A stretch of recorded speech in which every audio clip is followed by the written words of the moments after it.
Hello friends, मार्गदर्शन competition classes में आपका स्वागत है। पिछले वीडियो में मैंने भगवान बुद्ध के जन्म से लेकर भगवान बुद्ध के महाभिनिष्क्रमण तक, जन्म के बाद कौन कौन सी घटनाएं घटती हैं और किस प्रकार भगवान बुद्ध गृह त्याग करके चले जाते हैं, महाभिनिष्क्रमण कर लेते हैं और अपने केशों को भी त्याग देते हैं, राजवस्त्रों को त्याग कर, खड्ग से अपने केशों को काट कर और एक सन्यासी का रूप धारण कर लेते हैं। तो यहाँ तक के बारे में बताया। हम देखते हैं भगवान बुद्ध का जब महाभिनिष्क्रमण होता है, गृह को त्यागते हैं, तो सबसे पहले वो एक परिव्राजक का जीवन व्यतीत करते हैं, अर्थात वो भिक्षा अर्जन करके, भिक्षा को मांग करके अपना जीवन यापन करते हैं और ये अवस्था उनकी लगभग 1 सप्ताह तक रहती है। उसके बाद हम देखते हैं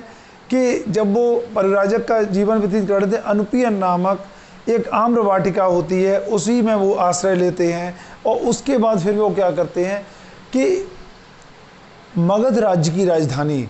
राजगृह, जो बिंबिसार वहाँ के शासक थे, राजगृह जाते हैं और राजगृह के बाद ये अरण्य एक फिर उसके बाद ये आलार कलाम नामक एक सन्यासी जो सांख्य दर्शन के आचार्य होते हैं, उनसे ये मिलते हैं और सांख्य दर्शन के आचार्य आलार कलाम से ये तप की क्रियाएं सीखते हैं, योग की शिक्षा लेते हैं, ब्राह्म विद्या की शिक्षा प्राप्त करते हैं। और लेकिन हम देखते हैं कि इन्हें बाद में ये ज्ञात होता है कि सही मायने में आत्मसम्मान, आत्मसंयम और ज्ञान से दुख की निवृत्ति हो सकती है। इस बात को लेकर इनके मन में एक संशय उत्पन्न होता है कि क्या आत्मसंयम और ज्ञान से दुख की निवृत्ति हो सकती है। फिर हम देखते हैं कि ये उर्वेला के लिए चले जाते हैं। उर्वेला में निरंजना नदी के किनारे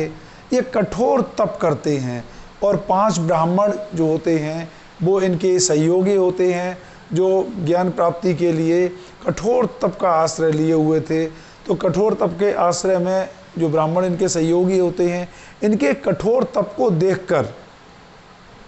वो ब्राह्मण क्या होते हैं, कठोर तप के कारण इन्हें अपना नेता स्वीकार कर लेते हैं और इनके ही एक प्रकार से अधीन होकर कठोर तप करने लगते हैं। लेकिन हम देखते हैं कठोर तप करने से क्या होता है, ये 6 वर्ष तक निरंतर कठोर तप करते हैं और कठोर तप और उपवास से इनका शरीर अत्यधिक जर्जर हो जाता है, एक प्रकार से शक्तिहीन हो जाता है और ये इतने जर्जर हो जाते हैं, इतने अशक्त हो जाते हैं कि इन्हें मूर्छा आ जाती है। इनके जो साथी ब्राह्मण होते हैं इन्हें मृत समझ लेते हैं, लेकिन बाद में हम देखते हैं कि इनमें पुनः चेतना आ जाती है और उसके बाद फिर ये क्या करते हैं, कठोर तप और उपवास को निरर्थक समझते हैं और कठोर तप और उपवास को निरर्थक समझ के ये कठोर तप और उपवास को त्याग देते हैं और फिर से भिक्षा अर्जन करने लगते हैं, भिक्षा अपने भोजन के लिए भिक्षा मांगने लगते हैं। तो ऐसे में ब्राह्मण देखते हैं कि इनकी अधोगति हो चुकी है, इनका पतन हो चुका है और ऐसे पतन के कारण जो 5 ब्राह्मण सन्यासी होते हैं इनका साथ छोड़कर चले जाते हैं। और लेकिन हम देखते हैं ये गया के निकट वहीं निरंजना नदी के किनारे एक सुजाता नामक कन्या के हाथ से लाई हुई खीर को ग्रहण कर लेते हैं और जब खीर को ग्रहण करते हैं उसके बाद ये विचार करते हैं कि दुख की निवृत्ति कैसे हो सकती है, सांसारिक दुखों का निवारण कैसे हो सकता है। उनके समाधि है तो उनके समाधान के लिए ये समाधि को लगा लेते हैं, समाधि ग्रहण करते हैं और इस संकल्प के साथ समाधि लेते हैं कि दुखों के समाधान उन्हें ज्ञात होना चाहिए। हम देखते हैं 49वें दिन अर्थात 7 सप्ताह की समाधि के बाद इन्हें ज्ञान की प्राप्ति होती है। ज्ञान की ये प्राप्ति होती है कि दुखों का समाधान मिल जाता है। दुखों का क्या कारण है, क्या निवारण है, ये हमने आपको पिछले वीडियो में भी बताया है कि दुख का क्या कारण उन्होंने देखा और उन कारण का क्या निवारण होना चाहिए। कुल मिला के ये इस निष्कर्ष पर पहुँचते हैं कि कठोर तप, कठोर उपवास, शरीर को अत्यधिक काया क्लेश में डालना, ये अतिमार्ग भी दुखों का निवारण नहीं हो सकता है। इसलिए ये मध्यम मार्ग को अपनाते हैं और मध्यम मार्ग को ही मानव मात्र के लिए उचित मानते हैं। फिर ये विचार करते हैं, काफ़ी समय तक ये विचार करते हैं कि होता क्या है, जब ये तपस्या कर रहे होते हैं उसी समय ऐसा माना जाता है, बौद्ध साहित्य में इसका अत्यधिक विशद वर्णन है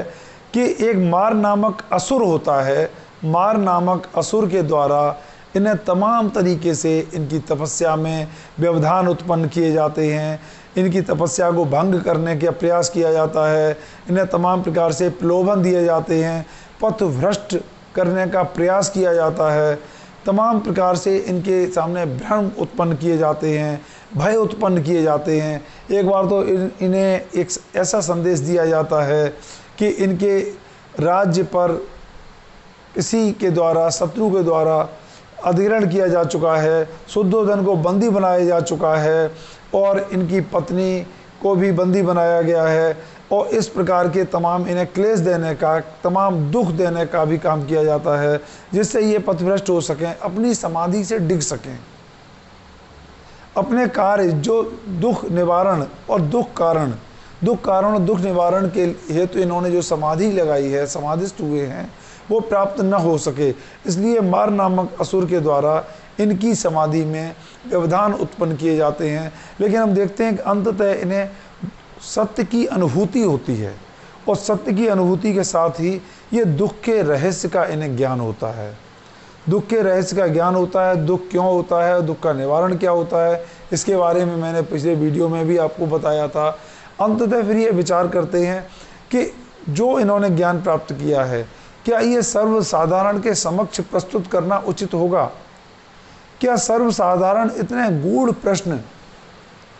को समझ सकने में सक्षम होगा? अंततः लेकिन ये फिर विचार करते हैं कि इस विचार को, इस जो सत्य का उन्होंने शोध किया है, उसे सर्वसाधारण के समक्ष अर्थात मानव जाति के समक्ष प्रस्तुत किया जाए, जिससे मानव मात्र अपने दुखों से निवृत्त होकर, दुखों से मुक्त होकर वास्तव में निर्वाण को प्राप्त कर सके,